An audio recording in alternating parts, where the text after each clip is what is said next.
Assalamualaikum warahmatullahi wabarakatuh. Alhamdulillahilladzi 'allama bil qalam 'allamal insana ma lam ya'lam. Asyhadu an la ilaha illallah alladzi faddala bani Adam bil ilmi wal 'amali 'ala jami'il 'alam. Wa asyhadu anna sayyidana wa nabiyyana Muhammadan abduhu wa rasuluh sayyidul arabi wal ajam. Allahumma shalli wa sallim wa barik wa karrim ala sayyidina wa maulana Muhammadin wa ala alihi wa ashabihi ajma'in.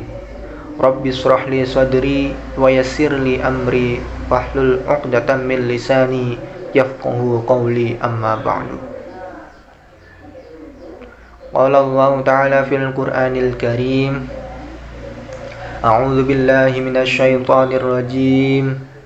Mathalul ladzina yunfiquna amwalahum fi sabilillahi kamathali habbatin ambatat sab'a sanabila fi kulli sumbulatin mi'atu habbah wallahu yudha'ifu liman yasha' wallahu wasi'un 'alim.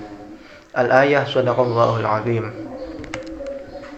Sahabat-sahabatku yang dimuliakan Allah, alhamdulillah memasuki pertengahan bulan Ramadan ini, semoga kita selalu diberikan kesehatan, diberikan kekuatan oleh Allah dalam menjalankan ibadah puasa kita. Semoga Allah selalu meridhoi langkah-langkah baik kita. Amin Allahumma amin. Baik, sahabatku, di sini kita akan belajar bersama-sama. Saya bukan untuk menggurui teman-teman semua, tetapi di sini kita belajar bersama. Oleh karena itu, kritik ataupun saran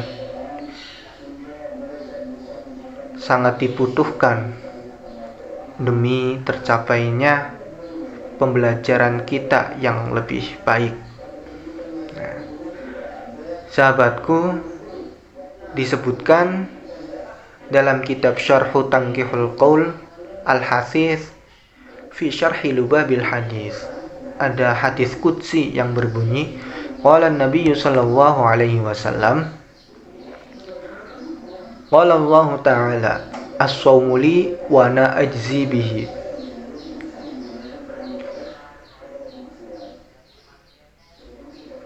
Nabi SAW bersabda, Allah berkata, as-shawmu li wa ana ajzi bihi. Nah, ini hadis qudsi ya, yang memiliki arti puasa adalah untukku dan aku yang akan membalasnya. Nah, puasa itu milik Allah dan Allah yang akan membalasnya. Jadi puasa, kita berpuasa di bulan Ramadan ini, puasa kita ini untuk Allah, dan Allah sendiri yang akan membalas puasa kita. Nah,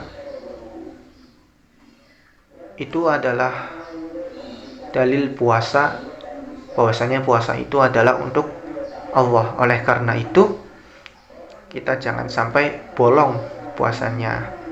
Semoga kita selalu diberi kelancaran dalam menjalankan ibadah puasa kita sampai akhir bulan Ramadan nanti. Baik, kembali lagi ke dalam tema kita yang seharusnya. Nah, tema sekarang adalah keutamaan sedekah di bulan Ramadan. Keutamaan sedekah di bulan Ramadan. Kita bahas dulu sedekah. Seperti tadi yang ayat ayat Al-Qur'an yang saya bacakan tadi. Masalul ladzina yunfiquna amwalahum fi sabilillahi kamathali habbatin ambatat sab'a sanabila fi kulli sumbulatin mi'atu habbah. Wallahu yudha'ifu liman yasha' wallahu wasi'un 'alim. Perumpamaan nafkah yang dikeluarkan oleh orang-orang yang menafkahkan hartanya di jalan Allah adalah serupa dengan sebutir benih yang menumbuhkan 7 bulir pada tiap-tiap bulir 100 biji. Allah melipat gandakan ganjaran bagi siapa yang Dia kehendaki, dan Allah maha luas karunia-Nya, lagi maha mengetahui. Al-Quran Surat Al-Baqarah ayat 261. Nah, dalam ayat ini jelas sodakoh yang dikeluarkan untuk menafkahkan harta di jalan Allah, itu kita analogikan seperti ini. Kita menanam benih, kemudian benih itu tumbuh menjadi pohon. Pohon itu berbuah 7 butir. Nah, di dalam setiap satu buah atau satu butir itu terdapat di dalamnya 100 biji. Itu perumpamaan orang-orang yang menafkahkan hartanya di jalan Allah serupa dengan sebutir benih yang menumbuhkan 7 bulir. Nah, yang tiap-tiap bulir itu 100 biji di dalamnya.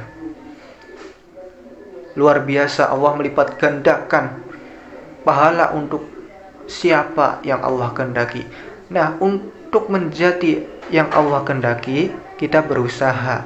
Dalam hal ini, kita harus bersedekah. Nah, kemudian ada dalam kitab Syarhu Tanqihul Qaul Al-Hafiz fi Syarhi Lubabil Hadis. Nah,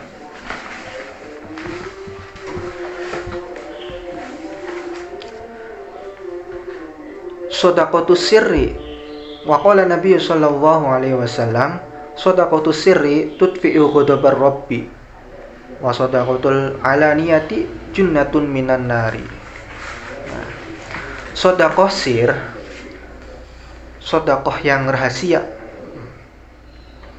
itu bisa memadamkan ghadabar rabbi, murkanya Allah, bisa memadamkan murkanya Allah. Itu sedekah secara sir, rahasia. Wa shadaqatul alaniyati junnatun minan nari. Dan sedekah secara terang-terangan itu menjadi tameng, menjadi perisai dari neraka. Nah, dalam dalil yang pertama ini, sedekah secara sir bisa memadamkan murkanya Allah. Jadi kita kalau bersedekah secara rahasia, diam-diam, itu bisa memadamkan murkanya Allah. Nah, sementara sedekah secara terang-terangan itu bisa menjadi perisai kita dari neraka. Nah, ini yang sering terjadi.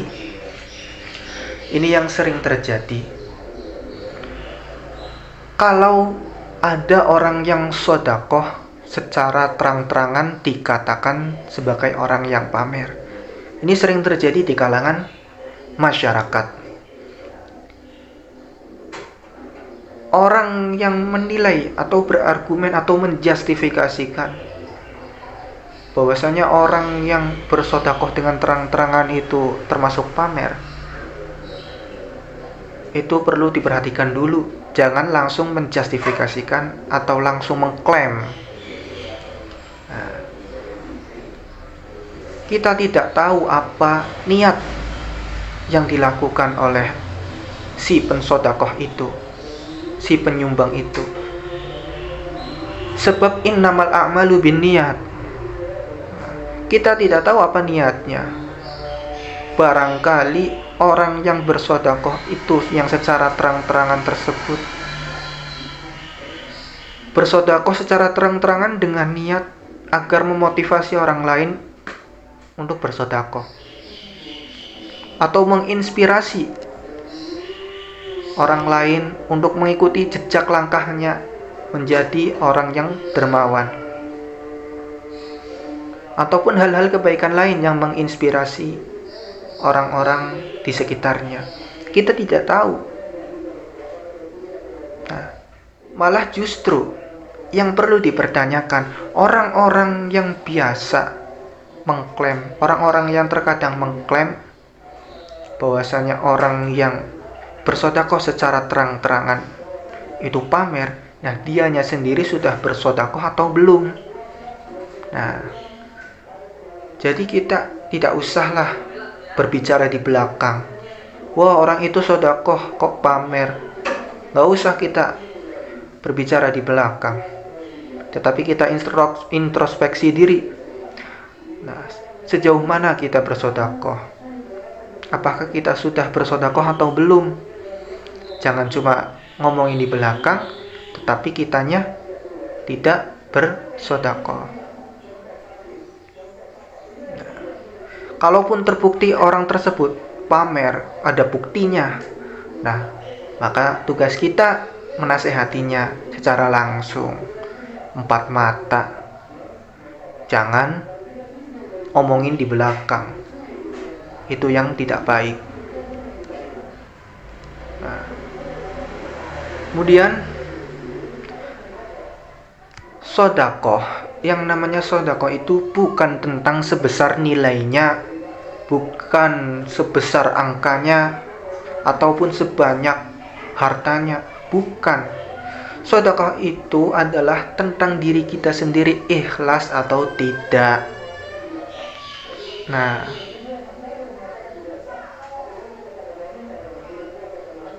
itu sedekah, ikhlas atau tidaknya kita.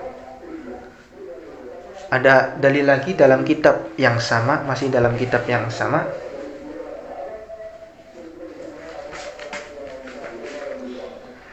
Ittaqu an-nara walau bisyikki tamratin fa illam tajidu fa bi kalimatin thayyibatin. Nah, takutlah neraka meskipun bersedekah dengan sepotong korma. Kemudian jika kalian tidak mendapati sepotong korma, maka bersedekahlah dengan kalimat yang baik. Nah, dalam dalil yang ini terdapat banyak cara untuk bersedekah. Ketika kita tidak ada harta, walaupun sepotong korma pun kita tidak punya, tetapi kita ingin bersedekah, maka kita bisa bersedekah dengan kalimat-kalimat yang baik.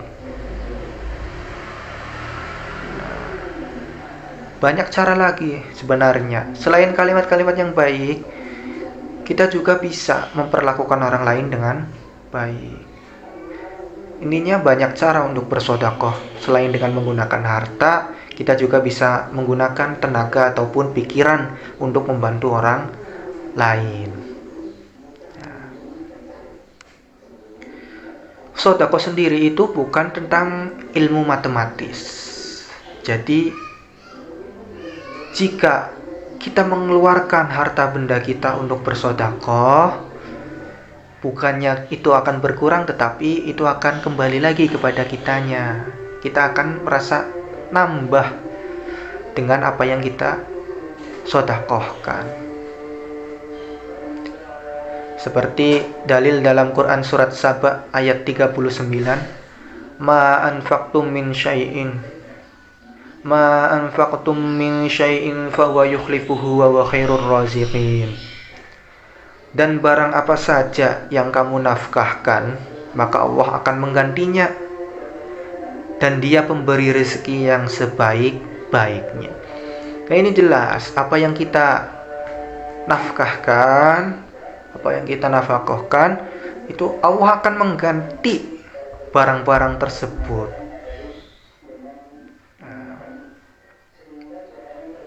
Itulah keutamaan-keutamaan sedekah. Banyak keutamaan-keutamaan sedekah. Nah, kemudian bagaimana keutamaan sedekah di bulan Ramadan? Nah, keutamaan sedekah di bulan Ramadan ini seperti ini keutamaannya. Kita di bulan biasa itu bersedekah, berbuat baik. Nah, di bulan Ramadan kita harus lebih bersedekah dan lebih berbuat baik.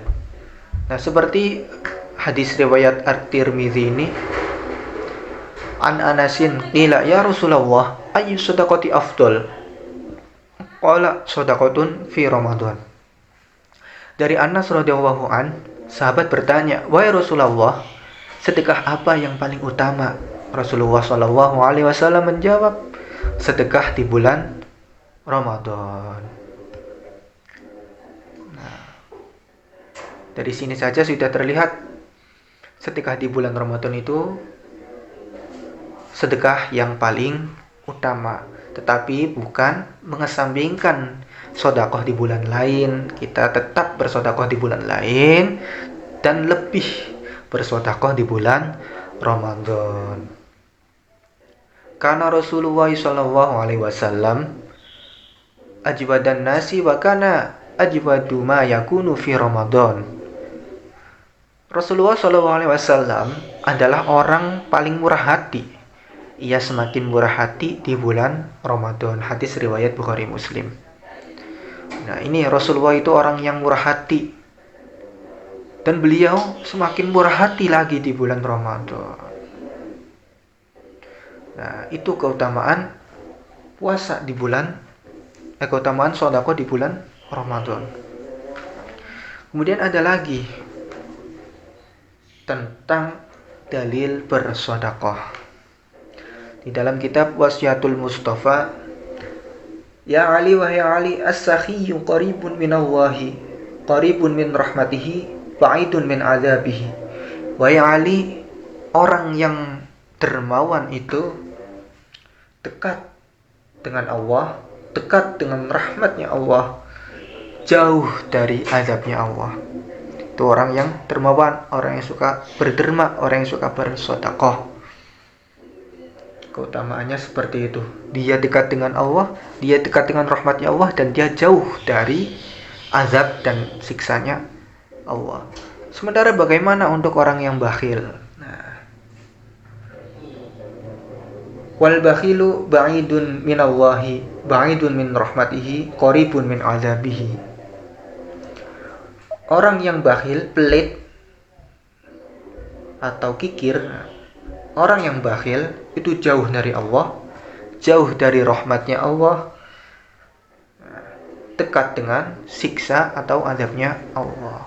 Itu keutamaan orang yang bersedekah. Terlebih-lebih ini dalam bulan Ramadan, kita harus selalu meningkatkan amalan yang biasa kita lakukan di bulan-bulan lain, ditingkatkan kembali di bulan yang suci ini, di bulan yang penuh berkah ini.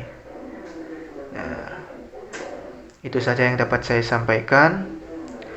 Kurang dan kurangnya saya mohon maaf.